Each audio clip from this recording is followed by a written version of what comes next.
center, navel,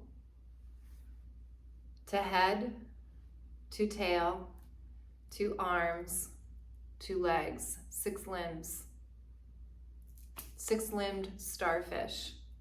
So navel radiation is a prevertebral neurocellular pattern that is part of body-mind centering, education, and exploration.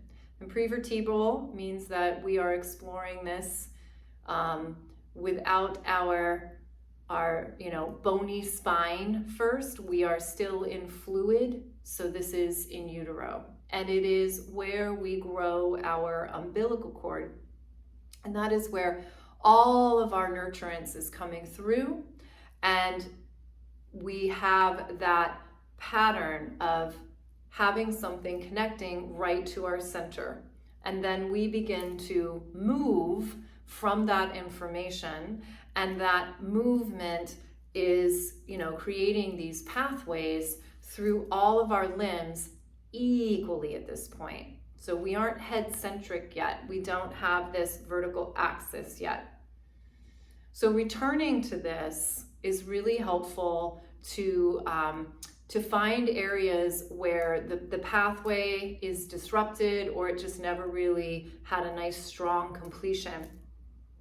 And this pattern underlies our head-tail connection. This is really what is the foundation for our verticality, our spine. So we can do a whole practice. This could be an hour long. And it's really delicious to start this with breath, to feel the breath moving first. Breath is a form of movement and a form of touch. And it's very powerful to awaken things in us and also make us aware of things we can't feel.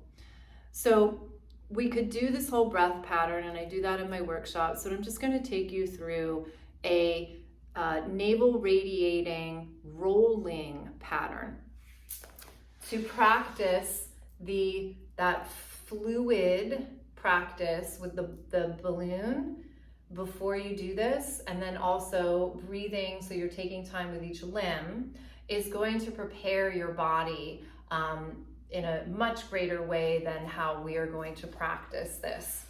So we're gonna lie down and we make a beautiful starfish position. So with navel radiation, one limb can begin the movement. And so I'm choosing this arm, but I could always choose something else.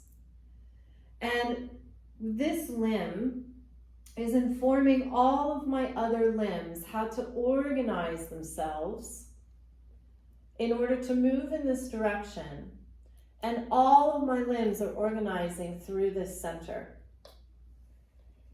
So I can have a head-tail organization. I can have my right hand to my right leg organization. I can have my left arm to my right leg. I can have my hand to my tail. I can have my head to my navel.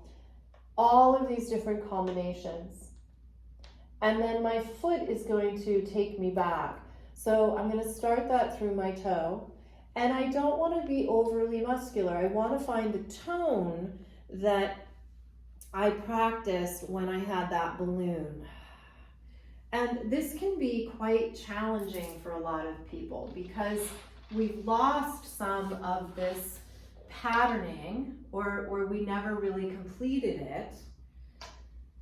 And we've also become, rigid in places, and we have high tone,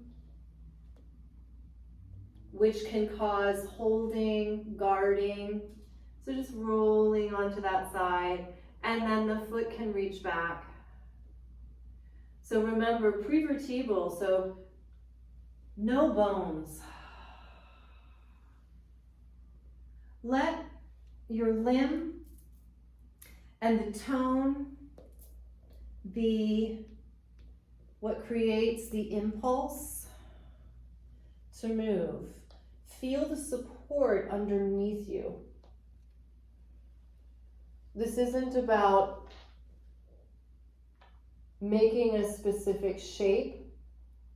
It's about experiencing a developmental pattern, and it's the quality of the movement. And let's do one more to the other side. That hand just goes across. Follow the tone. Think of that balloon, how the water just rolls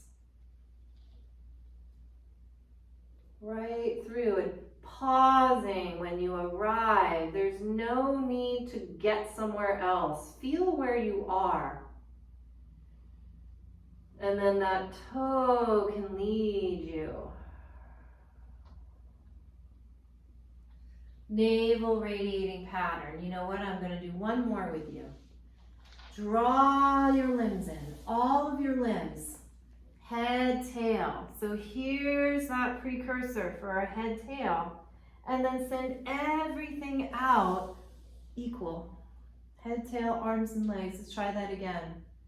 You are condensing into yourself. Your fluids are flowing down to the lowest point, so that all of this is in space. It's very light. And my muscles are working. Obviously, I can't move if my muscles aren't working. But how am I supporting them? Let's do it one more time. It's a big difference between contract and condense. Condense and expand rather than contract and release. To me, contract and release is kind of a propping and then a collapsing. Condensing and expanding, one more time, why not? Condensing and expanding has everything to do with relationship, with connectivity. And then here we go, yield. Soften into the support of the ground. Notice how your body feels. This is a responsive body. This is a body that's going to have an easier time doing a roll-up or an ab curl, which I'm going to do in the next video. There is flow, energetic flow. We've opened up the pathways, and now we are supporting our neuromuscular system, or musculoskeletal system, through our relationship to gravity and space and our breath. I hope you enjoyed that as much as I did.